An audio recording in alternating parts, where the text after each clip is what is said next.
ایک شخص ایک ذبح کی ہوئی مرغی لے کر مرغی فروش کی دکان پر آیا اور کہا کہ بھائی ذرا اس مرغی کو کاٹ کر مجھے دے دو۔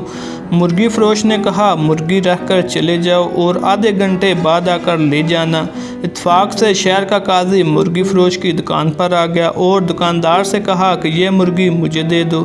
دکاندار نے کہا کہ یہ مرغی میری نہیں بلکہ کسی اور کی ہے اور میرے پاس ابھی کوئی اور مرغی نہیں جو آپ کو دے سکوں۔ قاضی نے کہا کوئی بات نہیں، یہی مرغی مجھے دے دو، مالک آئے تو کہنا کہ مرغی اڑ گئی ہے۔ دکاندار نے کہا کہ ایسا کہنے کا بھلا کیا فائدہ ہوگا، مرغی تو اس نے خود ذبح کر کے مجھے دی تھی، پھر ذبح کی ہوئی مرغی کیسے اڑ سکتی ہے؟ قاضی نے کہا میں جو کہتا ہوں اسے غور سے سنو، بس یہ مرغی مجھے دے دو اور اس کے مالک سے یہی کہو کہ تیری مرغی اڑ گئی ہے، وہ زیادہ سے زیادہ تمہارے خلاف مقدمہ لے کر میرے پاس آئے گا۔ دکاندار نے کہا اللہ سب کا پردہ رکھے اور مرغی قاضی کو پکڑا دی۔ قاضی مرغی لے کر نکل گیا تو مرغی کا مالک بھی آ گیا اور دکاندار سے کہا کہ مرغی کاٹ دی ہے؟ دکاندار نے کہا میں نے تو کاٹ دی تھی مگر آپ کی مرغی اڑ گئی ہے۔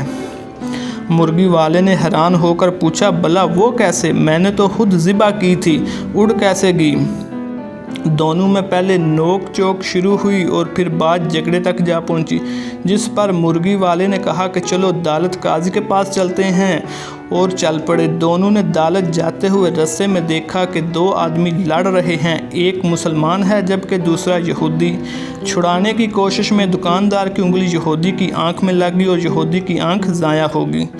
لوگوں نے دکاندار کو پکڑ لیا اور کہا کہ عدالت لے کر جائیں گے۔ دکاندار پر 2 مقدمے بن گئے تھے۔ لوگ مرغی فروش کو لے کر جب عدالت کے قریب پہنچے تو مرغی فروش اپنے آپ کو چھڑا کر بھاگنے میں کامیاب ہو گیا، مگر لوگوں کے پیچھا کرنے پر قریبی مسجد میں داخل ہو کر مینار پر چڑھ گیا۔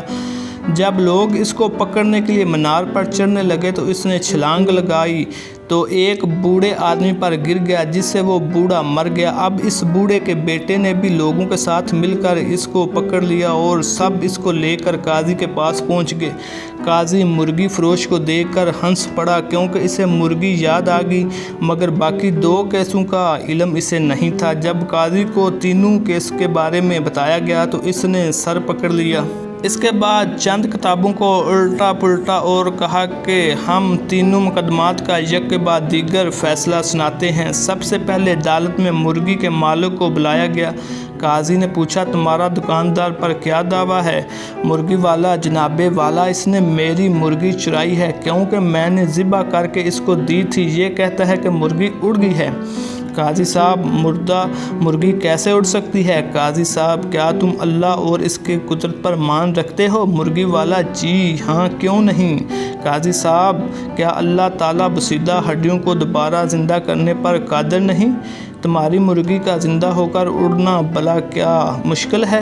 یہ سن کر مرغی کا مالک خوش ہوا اور اپنا کیس واپس لے لیا۔ قاضی دوسرے مدعی کو لاؤ یہودی کو پیش کیا گیا تو اس نے عرض کیا کہ قاضی صاحب اس نے میری آنکھ میں انگلی ماری ہے جس سے میری آنکھ ضائع ہو گئی ہے، میں بھی اس کی آنکھ میں انگلی مار کر اس کی آنکھ ضائع کرنا چاہتا ہوں۔ قاضی نے تھوڑی دیر سوچ کر کہا مسلمان پر غیر مسلم کی عدت نصف ہے، اس لیے پہلے یہ مسلمان تمہاری دوسری آنکھ بھی پھوڑے گا، اس کے بعد تم اس کی ایک آنکھ پھوڑ دینا۔ یہودی بس رہنے دے میں اپنا کیس واپس لیتا ہوں۔ قاضی تیسرا مقدمہ بھی پیش کیا جائے۔ مرنے والے بوڑھے کا بیٹا آگے بڑھا اور عرض کیا کہ قاضی صاحب اس نے میرے باپ پر چھلانگ لگائی ہے جس سے وہ مر گیا۔ قاضی تھوڑی دیر سوچنے کے بعد بولا ایسا کرو کہ تم لوگ اسی مینار پر جاؤ اور مدعی اس مینار پر چڑھ کر اس مدعی مرغی فروش پر اس طرح چھلانگ لگائے جس طرح مرغی فروش نے اس کے باپ پر چھلانگ لگائی تھی۔ نوجوان نے کہا قاضی صاحب اگر یہ دائیں بائیں ہو گیا تو میں زمین پر گر کر مر جاؤں گا۔ قاضی نے کہا یہ میرا مسئلہ نہیں، میرا کام عدل کرنا ہے، تمہارا باپ دائیں بائیں کیوں نہیں ہوا؟ نوجوان نے اپنا دعویٰ واپس لیا۔ نتیجہ اگر آپ کے پاس قاضی کو دینے کے لیے مرغی ہے تو پھر قاضی بھی آپ کو بچانے کا ہر ہنر جانتا ہے۔